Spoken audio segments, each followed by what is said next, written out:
Da mesma forma que a polícia se sofistica e se empenha para tentar retirar de circulação essas pessoas, eles também têm os métodos deles para dificultar a atuação da polícia. Disputas de racha, pega ou rolezinho, uma adrenalina momentânea que pode, em alguns segundos, conduzir a vida de motoristas e passageiros a um pesadelo ou a própria morte. Não tem uma fiscalização, não tem nada. Cadê o radar daqui?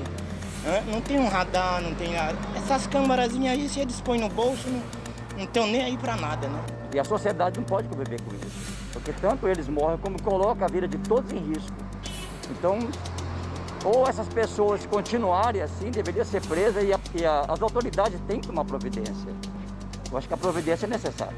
Eu acho uma falta de responsabilidade, né, de quem faz isso. Tem que se colocar no lugar do outro e eles não se colocam.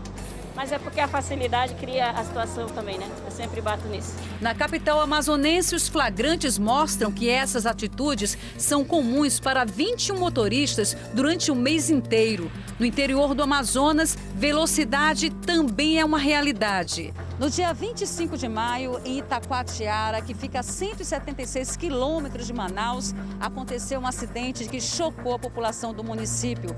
Um rapaz de apenas 17 anos, suspeito de estar fazendo um racha no local, atingiu uma outra moto.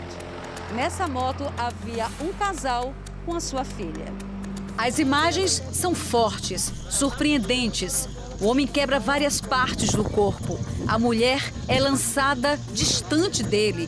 E a filha do casal, de apenas 5 anos, imóvel, morta. Imagens chocantes, surreais. O motociclista de apenas 17 anos, que colidiu com a moto da família, foi jogado para um outro extremo da rua. Um pouco antes, amigos gravavam um vídeo dele fazendo piruetas na moto.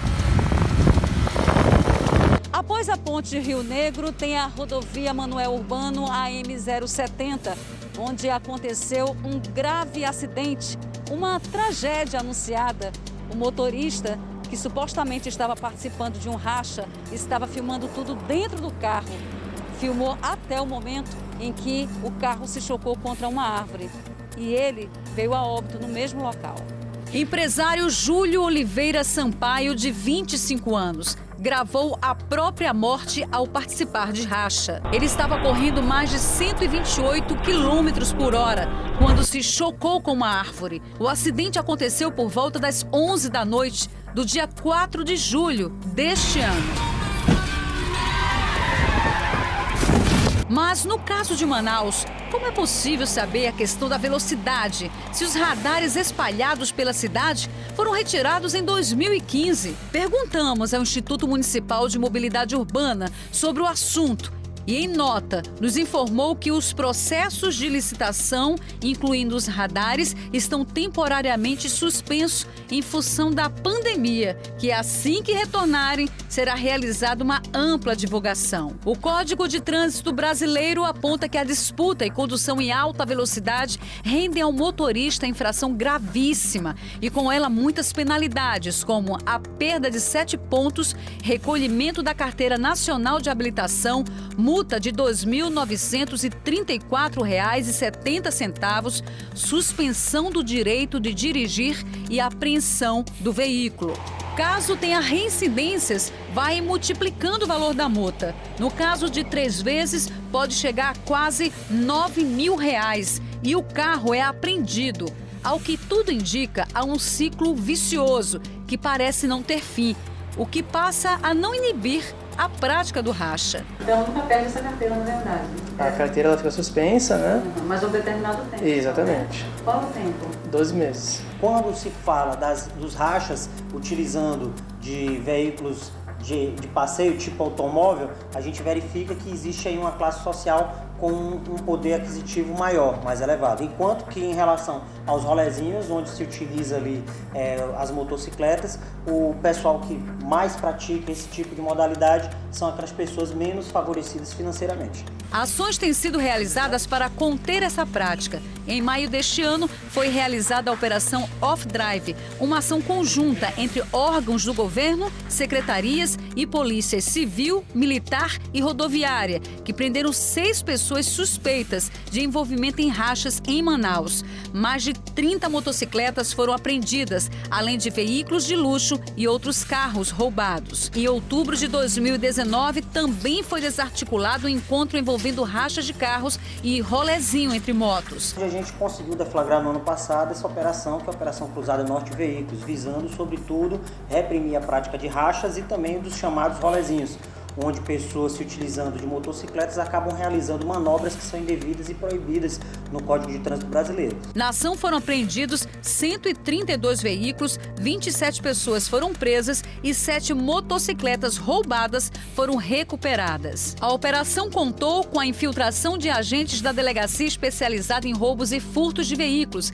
que se mantiveram entre os grupos dos participantes dos rachas e competições de manobras ilegais, tendo feito o levantamento minutos antes da abordagem policial. O que nos possibilitou identificar as pessoas que eram responsáveis por gerenciar todo esse esquema criminoso, realizando aí a organização dos eventos e também identificar aquelas pessoas que participavam dos delitos que eram cometidos. A alta velocidade se tornou atraente, principalmente em 3 avenidas da capital, a das Torres, Coronel Teixeira na Ponta Negra e em outra bem conhecida de muitos.